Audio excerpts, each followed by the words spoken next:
How the mighty have fallen. Milan has sold Tonali, who's arguably been their best player last season and one of their best player in the last few years, for 70 million plus add-ons to Newcastle, which this is actually, beneficial when it comes to the price, considering how much they bought Tonali. They got a profit, and then for Tonali to step up in leagues, in my opinion, at the moment, the Serie A is the second best league, and now he's going to the best league, which nobody can argue is the Premier League, and then for me, La Liga's third. But he's going to the Premier League. He's going to a club that has been drastically improving in Newcastle, but Milan, you should be ashamed of yourself, because Tonali wanted to be a Milan legend and you said no. The price is too much. Get out of the club. He did not want to leave. It wasn't like he was asking to leave because Milan was lacking ambition. No. And it makes no sense because they had just denied Rafael Leao to leave, right? And they even extend his contract, give him a nice little release clause at 175 million, I believe.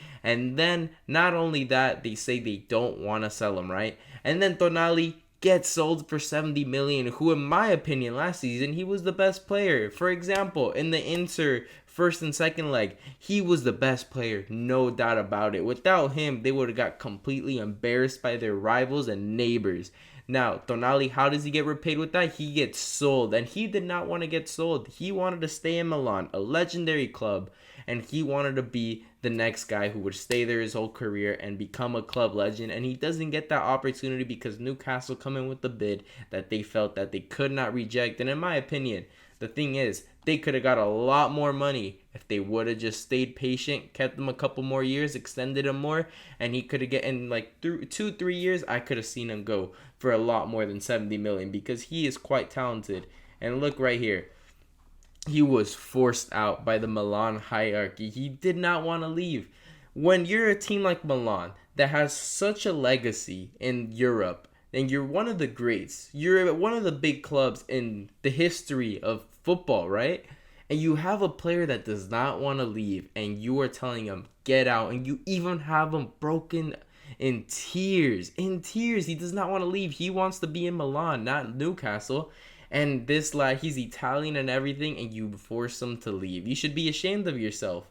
70 million is what it took. I'm pretty sure Tonali in 2-3 years will be worth at least 100 million because Newcastle is showing what Milan isn't, and that's hunger. They're buying players. They're trying to compete. They get top 4 after, 2 years of new ownership. They stuck with the same manager, Eddie Howe, that they appointed since day one of them having new ownership, right? And they stuck with him. They're getting him players. They've shown a lot of hunger in my eyes. And now Milan is just showing that they're turning into a club like Ajax or Dortmund as of late that have just been buying players, developing them in order to try to sell them to, contenders even in their own leagues. Like Dortmund, they get players and they sell them to Bayern. I've never found the sense in that where you want to compete with Bayern, win the league over Bayern, but you're selling your best players to Bayern. Lewandowski is an example, goes to Bayern. You know what I'm saying?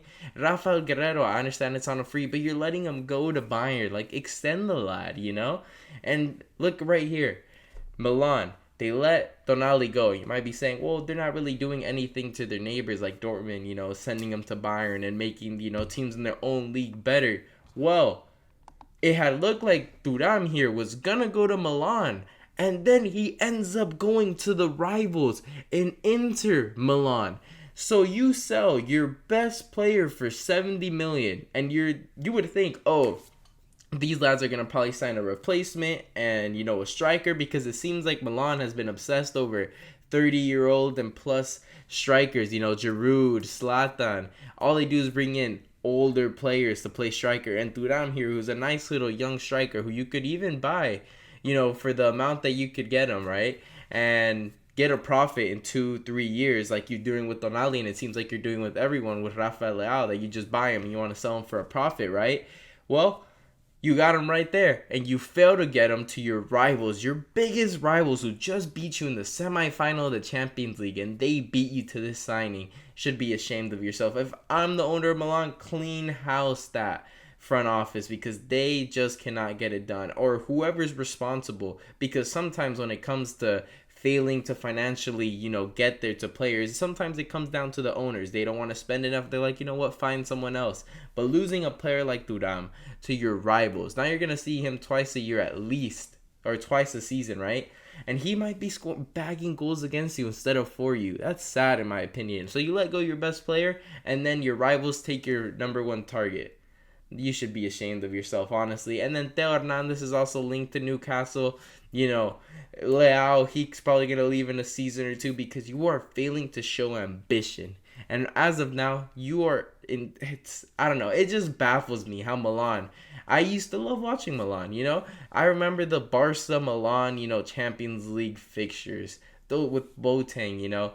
They were some intense games. It was like a little classico, from outside, two European giants. And if you go even, and then Milan was kind of weak then. And if you even go, more further back with Pirlo, Beckham, they've had Ronaldinho, all these legends. And now who do we see on the pitch?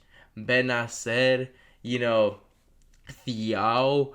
You know what I'm saying? Like, the quality, old Zlatan, old Giroud, the quality has quite clearly fallen. And then their best center attacking midfielder back to Real Madrid. Like, it's just a mess of Milan. Next year, Milan's just gonna fall off, in my opinion. I could see them going from, Champions League to Conference League easily, the way it's looking, unless they somehow start developing talent again and find another Lao or something like that. I don't see them being a big club in 5 years unless something drastic changes, because there is something going on in Milan and I don't know what it is, but they are just lacking ambition to succeed on the pitch.